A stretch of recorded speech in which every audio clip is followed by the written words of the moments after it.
ನೌಕರರ ಮೇಲೆ ಹಲ್ಲೆ ಆರೋಪ. ಬಾಗಲಕೋಟೆ ಜಿಲ್ಲೆಯ ಇಳಕಲ್ ನಗರದಲ್ಲಿ ನಡೆದಿರುವ ಘಟನೆ. 3 ಲಕ್ಷಕ್ಕೂ ಹೆಚ್ಚು ವಿದ್ಯುತ್ ಹಣ ಬಾಕಿ ಉಳಿಸಿಕೊಂಡ ಇಳಕಲ್ ನಗರದ ದುರ್ಗಾ ಪರಮೇಶ್ವರಿ ಗ್ರಾನೈಟ್. ವಿದ್ಯುತ್ ಬಿಲ್ ಬಾಕಿ ಇರುವ ಕಾರಣ 3 ತಿಂಗಳ ಹಿಂದೆ ಕನೆಕ್ಷನ್ ಕಟ್. ನಿನ್ನೆ 2 ಲಕ್ಷ ರೂಪಾಯಿ ಪಾವತಿಸಿದ ದುರ್ಗಾ ಪರಮೇಶ್ವರಿ ಗ್ರಾನೈಟ್ ಮಾಲೀಕ ರವಿ ತೋಟರ್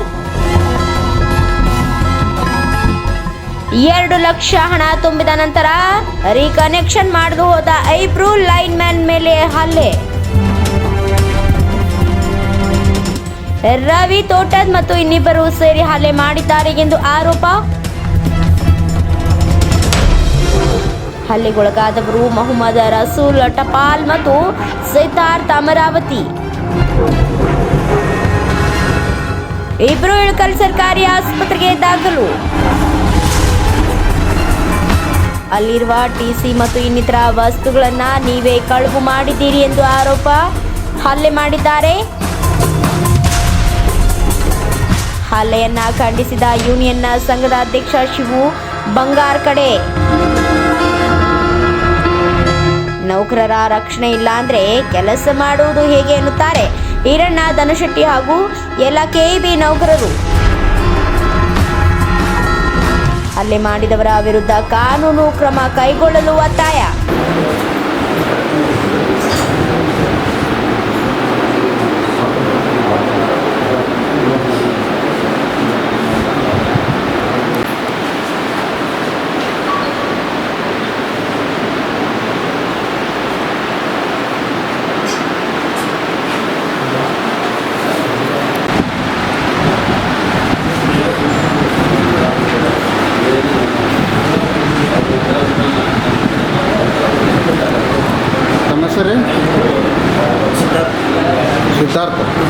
ಸಿದ್ಧಾರ್ಥ ಏನಾಗೈತೆ ರೀ?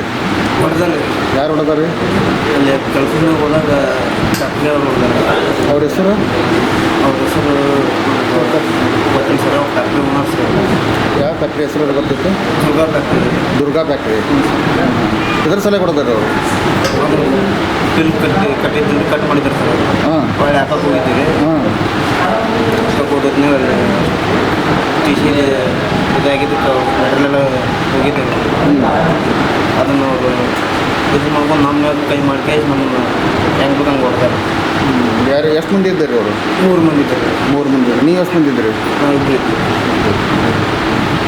ಎಲ್ಲ ಯಾವ ಕಾರಣಕ್ಕಂತ ಹೊಡೆದ್ರು ಅವರು? ಅದಾಗ ಗೊತ್ತಿಲ್ಲ ಸರ್. ನಮ್ಮ ಒಬ್ಬನಿಗೆ ಇದ್ದೀನಿ ರೀ. ಒಂದು ಸುಮ್ಮನೆ ಕೇಳಕತ್ತಿದ್ರಿ ಏನು ಅಂತ ಬಂದು ಬಡೋಗ್ಬಿಟ್ರೆ ಹೆಂಗ್ಬಿಟ್ರೆ. ಹೇಳ್ರಿ ತಮ್ಮ ಹೆಸರು? ಏನಾಗೈತೆ ರೀ? ಏನು ರೀ ಹೊಡೆದಾರೆ ಕೂಟ. ಯಾರು ಹೊಡೆದಾರೆ? ರವೀಂದ್ರ ತೋಟದ ಮಕ್ಕಳು ಕೂಟ. ಯಾವ ಕಾರಣ ಕೊಡೋದ್ರಿ? ಅವ್ರು ಫ್ಯಾಕ್ಟ್ರಿ ಬಂದ್ ಮಾಡಿ 3 ತಿಂಗಳಾಗಿತ್ತು ರೀ. ಅಲ್ಲಿ ಇವತ್ತು ನಿನ್ನೆ 2 ಲಕ್ಷ ಮಾಡ್ಯಾನಂತ ರೀ ಫೋನ್ಪೇ. ಸಾಹೇಬ್ರು ಹಾಕಿ ಬಾ ಅಂತಾರೆ. ಹಾಕಿ ಸಾಹೇಬ್ರು ಅಲ್ಲಿ ಒಳಗೆ ಡಿವಲ್ ಹಾಕಕ್ಕೆ ಹೋಗಿದ್ದಾರೆ. ಅಲ್ಲಿ ಟಿ ಸಿ ಒಳಗೆ ಎಲ್ಲ ದುಡ್ಗಾಗ್ಯಾರ. ನೀವೇ ಮಾಡಿರಿ ಅಂತೇಳಿ ನಮ್ಮ ಎಷ್ಟು ಜನ ಇದ್ದರು ಅವರು? 3 ಮಂದಿ ತಂದೆ ಮಕ್ಕಳು. 3 ಜನ ಇದ್ದರು ಅಂದ್ರೆ ತಂದೆ 2 ಮಕ್ಕಳು. ಈಗ ನಿಮ್ಮ ಮೇಲಾಧಿಕಾರಿಗಳಿಗೆ ತಿಳಿಸಿರ ಇದು? ಸೆಕ್ಷನ್ ಆಫೀಸರ್ ಹೇಳೇನು ಹೇಳಿರಿ. ಈಗ ಏನೇನು ತ್ರಾಸ ಆಗತ್ತೆ ರೀ ತಮಗೆ? ಇಲ್ಲಿ ಪೂರ ಚಕ್ರ ಬರತ್ತಾರೆ. ಏನು ತೊಗೊಂಡು ಹೊಡೆದಾರೆ? ಕೈಲಿ ಹೊಡೆದಾರೆ 3. ಈ ಕೈ ತಿರುಗಾರ ಈಗ ಬಿದ್ದಾರೆ. ಭಾಳ ತ್ರಾಸ. ಡಾಕ್ಟ್ರ್ ಬಂದಿದ್ದಾರೆ? ಇಲ್ಲ ಅಲ್ಲೇ ನೋಡ್ಯಾರ. ತಲೆ ಭಾಳ ಚಕ್ರ. ಇತ್ತನ್ರಿ ಕರೆಂಟ್ ಬಿಲ್? 3,49,000. ಇನ್ನು 2 ಲಕ್ಷ ತುಂಬ್ಯಾರ. ಅದಕ್ಕೆ ಅವ್ರು ನಮ್ಮ ದೊಡ್ಡ ಸಾಹೇಬ್ರು ಹಾಕಿ 7 ಬಿಲ್ ಹಾಕಿ ಬಾ ಅಂತ.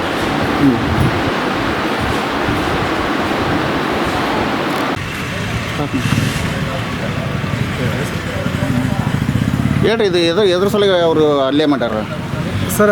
ಅವರು ಏನೈತಲ್ಲ ದುರ್ಗಾ ಪರಮೇಶ್ವರಿ ಗ್ರಾನೈಟ್ಸ್ ರವಿ ತೋಟದವ್ರ ಫ್ಯಾಕ್ಟ್ರಿಗೆ ಇವತ್ತು ಬೆಳಗ್ಗೆ ಅವ್ರು ರೊಕ್ಕ ತುಂಬಿದ ಮ್ಯಾಗ ರೀಕನೆಕ್ಷನ್ಗೆ ಮಾಡಕ್ಕೆ ಹೋಗ್ಯಾರ ಸರ್ ನಮ್ಮ ಲೈನ್ಮನ್ ಟಪಾಲ್ ಅನ್ನೋ ವ್ಯಕ್ತಿ ಹೋದ್ರಂತಂದ್ರೆ ಅಲ್ಲೇ ಅವರು ಹಿಗ್ಗ ಮುಗ್ಗ ಬಡ್ದು ಕಳಿಸ್ಯಾರ ಸರ್.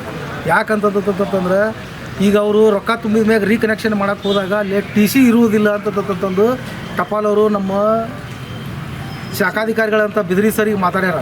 ಆ ಮಾತಾಡುವುದು ಇಟ್ಟ ಮ್ಯಾಗ ಎಲ್ ಸಿ ತೊಗೊಂಡು ಅದನ್ನು ರೀಕನೆಕ್ಷನ್ ಮಾಡಕ್ಕೆ ಹೋದಾಗ ಅವ್ರು ಏನೈತಲ್ಲ ಟಿ ಸಿ ಇಲ್ಲ ಅದನ್ನು ನೀವು ಅದನ್ನು ಇದು ಏನು ಮಾಡಿರಿ ಎಂತ ಮಾಡಿರಿ ಅಂತಂದು ಅವರು ಬಡ್ದು ಅವರು ಭಾಳ ಹಲ್ಲೆ ಮಾಡ್ಯಾರ ಸರ್ ನಮ್ಮ ಇಬ್ಬರು ವ್ಯಕ್ತಿಗಳ ಮ್ಯಾಗ ಸರ್, ನಮ್ಮ ಸಿಬ್ಬಂದಿಗಳ ಮ್ಯಾಗ. ಒಂದು ಎರಡನೇದು ಏನಂತಂದ್ರೆ ಅವ್ರ ಪ್ರಿಮೈಸಿಸ್ದೊಳಗೆ ಟಿ ಸಿ ಇರೋದು ಕಾರಣ ಅವ್ರಿಗೆ ಗೊತ್ತಿರ್ತದೆ ಸರ್ ಅದು. ಆಮೇಲೆ ಅವರು ಸಿ ಸಿ ಕ್ಯಾಮ್ರಾ ಹಾಕ್ಕೋಬೇಕು, ವಾಚ್ಮನ್ ಇಟ್ಕೋಬೇಕು. ಅವರು ಟಿ ಸಿನ ಏನೈತಲ್ಲ ಕಳುವಾಗಿದ್ರ ಬಗ್ಗೆ ಅವರು ಕಂಪ್ಲೇಂಟ್ ಕೊಡ್ಬೇಕು ಸರ್. ಬಡಿಬೇಕು ಯಾಕೆ ಸರ್ ನಮ್ಮ ಮಂದಿಗೆ? ಇವ್ರು ಬಾಕಿ ಇದ್ದದಕ್ಕೆ ಲೈನ್ ಕಟ್ ಮಾಡಿದ್ರಿ ನೀವು? ಹಾಂ, ಬಾಕಿ ಇದ್ದಿದ್ದಕ್ಕೆ ಲೈನ್ ಕಟ್ ಮಾಡಿವಿ ಸರ್. ಅವರು ಹೊಳ್ಳಿ ತುಂಬಿದ ಮ್ಯಾಗ ರೀಕನೆಕ್ಷನ್ ಮಾಡಕ್ಕೆ ಹೋಗಿವಿ ಸರ್. ರೀಕನೆಕ್ಷನ್ ಮಾಡಕ್ಕೆ ಹೋದಾಗ ಈ ಘಟನೆ ನಡೆದ ಸರ್. ಅದಕ್ಕೆ ಒಬ್ಬರು ಇಬ್ಬರು ಹೋದಾಗ ಈ ಥರ ಆದ್ರೆ ಅಂತಂದ್ರೆ ಅದು ಇದಾಗುತ್ತೆ. ಹೀಗಾಗಿ ನಾವು ಇಲ್ಲಿ ಏನೈತಲ್ಲ ಸಾರ್ವಜನಿಕ ಕಂಪ್ಲೇಂಟ್ ಕೊಡಕ್ಕೆ ಹೋದ್ವಿ.